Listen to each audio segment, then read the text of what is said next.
Hi అండి. Welcome back to Kalagooragampa channel. నేను మీ వాసవి కాసనేని.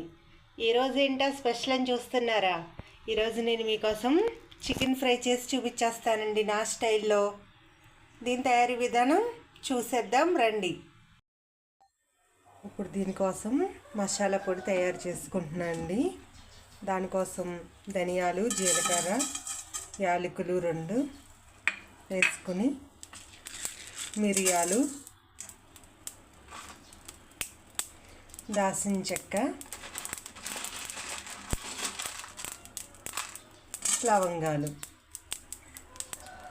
వీటన్నింటినీ కొంచెం లైట్గా వేడి చేసుకుని మిక్సీ పట్టుకుంటా అండి.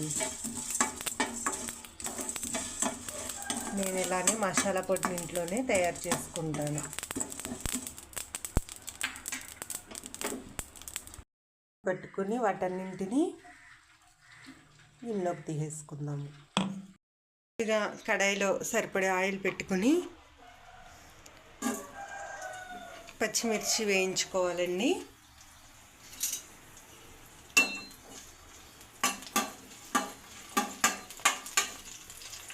ఇవి కొంచెం వేగిన తర్వాత ఆనియన్స్ పేస్ట్ చేసి పెట్టుకున్నాను, దాన్ని వేసుకుందాము.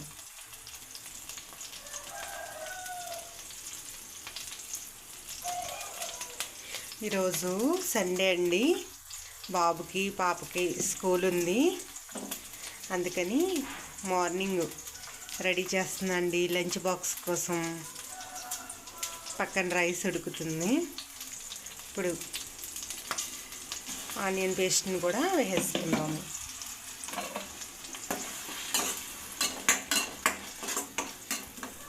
ఇది నేను ఫ్రైలా చేస్తున్నాను కాబట్టి ఆనియన్స్ని పేస్ట్లా చేసుకున్నా అండి. దీన్ని కొంచెం సేపు వేగించుకోవాలి.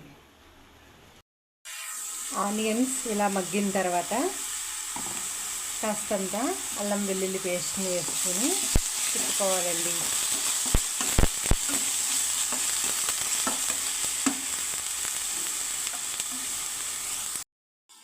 ఇలా మగ్గిన తర్వాత అల్లం వెల్లుల్లి పేస్ట్ కూడా కొంచెం సేపు వేగిన తర్వాత చికెన్ తీసేసుకుందామండి ఇందులోనికి.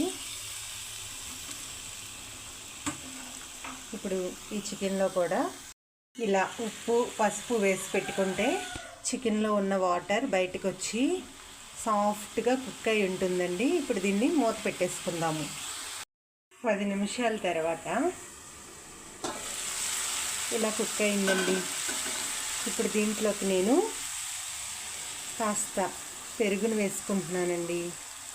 పెరుగు వేసుకోవడం వల్ల సో సాఫ్ట్గా లోపల వరకు ఉడికి చాలా బాగుంటుందండి. ఇందులో ఇంకా నేను వాటర్ని పోసుకోను. ఇప్పుడు దీన్ని కలిపేసి మళ్ళీ ఒక పావు గంట సేపు మూత పెట్టేసుకుందాము.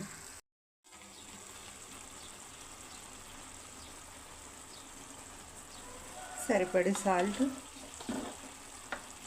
నేనైతే మిరియాలు కూడా గరం మసాలాలు పట్టుకున్నాను కాబట్టి కారం తగ్గించి వేసుకుంటున్నాను అండి.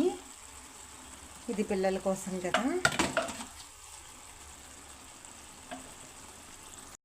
ఇప్పుడు దీన్ని బాగా తిప్పేసుకొని కొంచెంసేపు మూత పెట్టుకుని ఉంచుకుందామండి. ఆ తర్వాత అప్పుడు గరం మసాలా వేసుకొని దించేసుకోవడమే. చికెన్ పీసెస్ కూడా స్మూత్గా మెల్ట్ అయినాయండి.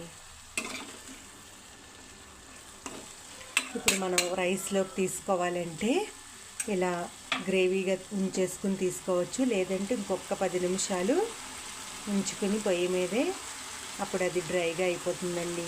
పిల్లలకి ఆఫ్టర్నూన్ గట్టా స్నాక్స్ కింద ఇవ్వాలంటే అలా చేసేసుకోవచ్చు. మనకి ఇది ఆల్మోస్ట్ దగ్గర పడిపోయినట్టేనండి. ఇందాక చేసి పెట్టుకున్న గరం మసాలా, కొత్తిమీర వేసుకుని కలుపుకుని ఒక 10 నిమిషాలు ఉంచుకుందామండి. అదే అండి, ఇప్పుడు దీన్ని మనం సర్వింగ్ బౌల్లో సర్వ్ చేసుకుందాం.